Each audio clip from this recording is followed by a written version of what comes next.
Italy's Giorgia Meloni downplays Donald Trump's comments to annex Greenland and defends a potential Elon Musk SpaceX deal. Slovakia's Prime Minister Robert Fico threatened with reciprocal measures if Ukraine does not resume gas transit from Russia. Venezuela's opposition leader Maria Machado was arrested and later freed after leading a rally in the capital Caracas. Joe Biden delivers an emotional eulogy as the late President Jimmy Carter received a final honoring with a state funeral.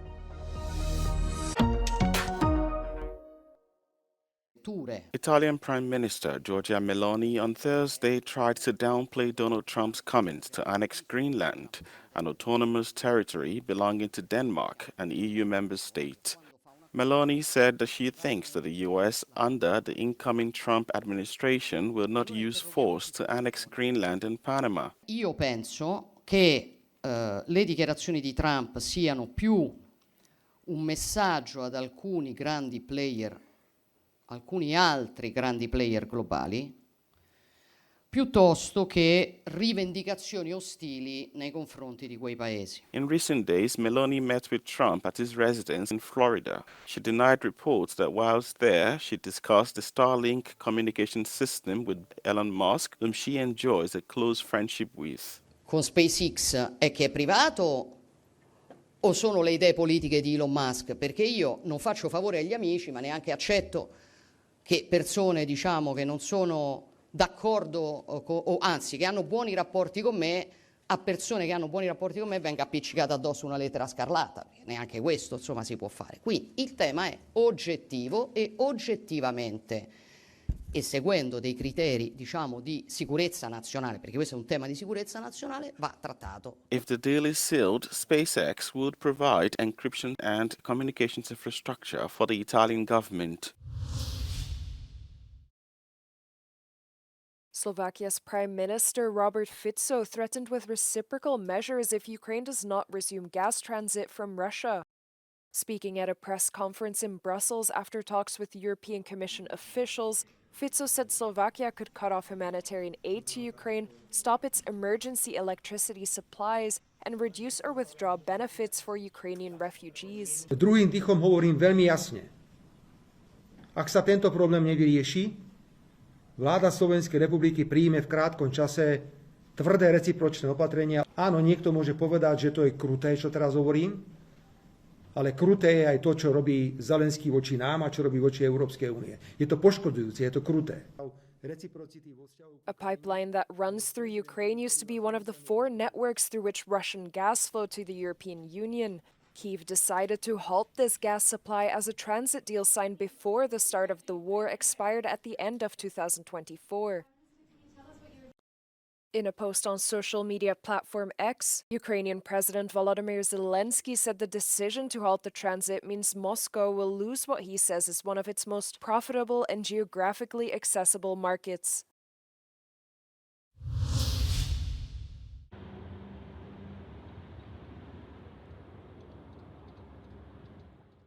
Financing its rearmament is a difficult balance for the EU. On the one hand, public finances are in the red. On the other hand, the Russian threat and the prospect of a US isolationist retreat are looming over Europe. In the wake of the war in Ukraine, different solutions are on the table to finance the continent's defense, such as buying weapons together. However, the specific needs of member states in terms of armaments sometimes hinder this form of cooperation. The starting point needs to be what do we need to spend money on together to increase efficiency, become more cost effective, reduce the cost of what we're doing. I mean, talk about hypersonic missiles, air defense, cyber, satellite. These are all areas where if we work together, drone warfare also, if we work together in these areas, we will really get more bang for the buck. European common debt through Eurobonds could help finance the rearmament, but supporters of fiscal orthodoxy like Germany remain reluctant to borrow jointly. Always has to be shorter.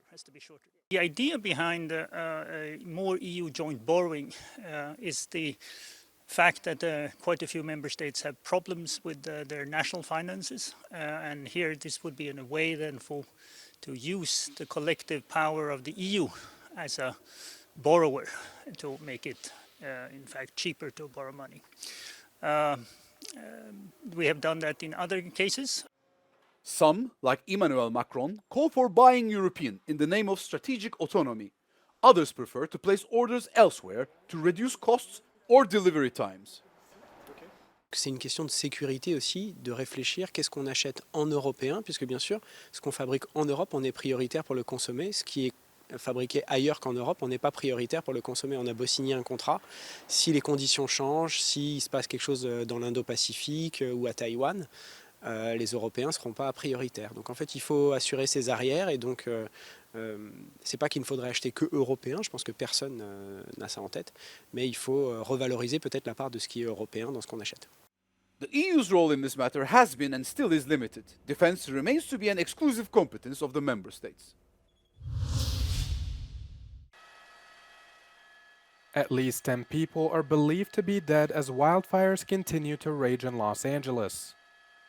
The city has been battling 5 concurrent fires, 2 of them classified major, that have caused extensive damage to the iconic city. And officials confirmed that a 6th fire, named Kenneth, has broken out. We are now actively engaged in a new brush fire. We're calling it the Kenneth Fire in the West Hills area of Los Angeles on the border of Ventura County. This fire was over 50 acres upon arrival, with the potential for rapid growth. Authorities say the 2 biggest fires, the Palisades and Eaton, have destroyed more than 10,000 structures combined. Homes, buildings, grocery stores, banks, schools, and places of worship were burnt to a crisp in what U.S. President Joe Biden called the worst fires to ever hit the city.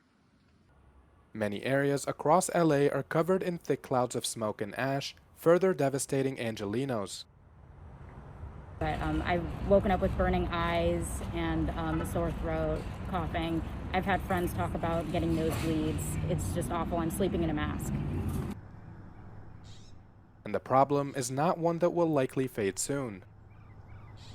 The amount of smog and toxins in the air, it's like, even though our house is spared, obviously we're probably not going to be able to move back in for months.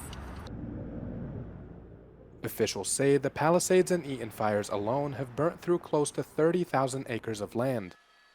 The other 4 fires that are still ablaze are responsible for even more damage. Analysts say it can take months or even years to rebuild to pre-fire levels. And though the government has not yet released figures on how much the damages are estimated at, private companies believe costs are in the $135 to $150 billion region.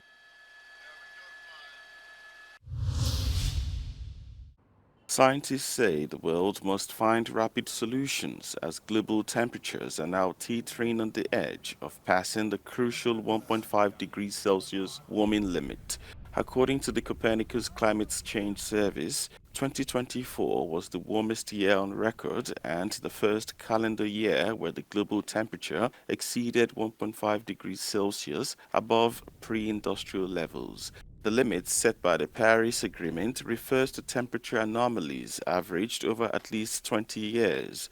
Though this has not been broken, experts warn that data, however, underscores that global temperatures are now rising beyond what modern humans have ever experienced before. Last year brought many deadly extreme weather events around the world, from severe storms to flooding, drought, heat waves, and wildfires. A 2018 United Nations study found that keeping Earth's temperature rise could save and prevent many people's death and suffering. The late U.S. President Jimmy Carter was given a state funeral at the Washington National Cathedral in the U.S. Capitol. Multiple foreign dignitaries were present at the final honoring of the 39th president, including Canada's Prime Minister Justin Trudeau and UN Secretary General Antonio Guterres. Current and former presidents were also in attendance, including President-elect Donald Trump. The incoming U.S. president was seated in the second row alongside Bill Clinton and his wife Hillary, George W. Bush and his wife, and Barack Obama. Obama and Trump shared a rare moment as the pair talked, joked, and laughed together for several minutes before the start of the service. U.S. President Joe Biden, who's set to leave office in less than 2 weeks, delivered the eulogy. Biden shared an emotional message highlighting the deep friendship he and Carter shared for almost 6 decades.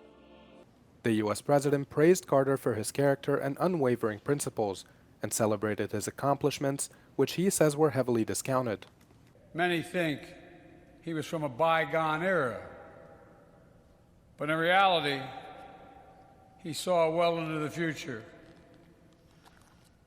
A white Southern Baptist who led on civil rights, a decorated Navy veteran who brokered peace, a brilliant nuclear engineer who led on nuclear nonproliferation, a hardworking farmer who championed conservation and clean energy, and a president who redefined the relationship with a vice president.